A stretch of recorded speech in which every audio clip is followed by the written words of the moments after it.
But maybe we can just take 2 minutes here on key takeaways. From what we're seeing with TCGA and the things we've talked about here today. Sure, I'll go ahead and kick it off. I think from a transfer pricing perspective, when companies have gone through and done the initial modeling, they're then going through their different scenarios and they're going through their what ifs. But it doesn't mean you have to jump to a new operating model.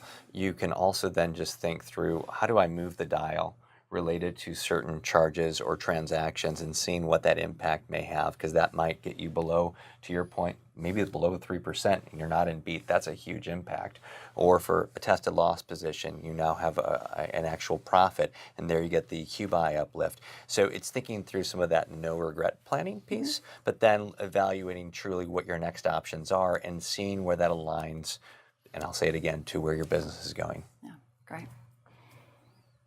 I guess I'll go next. I think some of the key takeaways, in terms of my work with the reform-related provision in the last few months, really has been that even though 482 itself is tiny, the code section is very small. Just grew by 50%.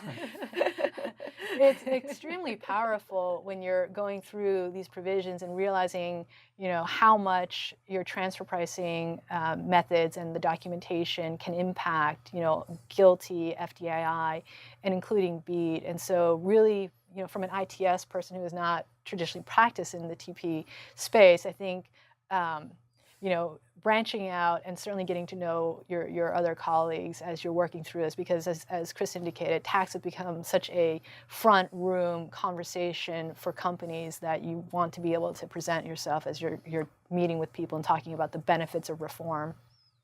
Makes sense. And I guess I would say, Paige, we've really got to look at this holistically. So as we said, the foreign transfer pricing rules seem to be much more focused now on where your DEMPI functions, where your substance, maybe not so much in the U.S., but we don't want to have conflicts with the foreign tax authorities. So we've got to have that focus on where our people are located.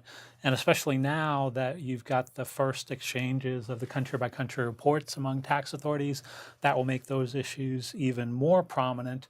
But I think coming back to, again, even though the direct transfer pricing changes from tax reform were relatively modest, as we've been talking about throughout the webcast, now all these other transfer pricing issues that are raised by things like BEAT, guilty, FDII, these are, as Quyen said, it's no longer just you're siloed into ITS people, international people or transfer pricing, and we've got to look at all that together, or otherwise we're not going to see the full picture on how transfer pricing is implicated.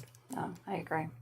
My takeaway is, in light of everything, I think everyone should maybe take a fresh look at what their policies are and do they still make sense in light of changes in business laws and international framework.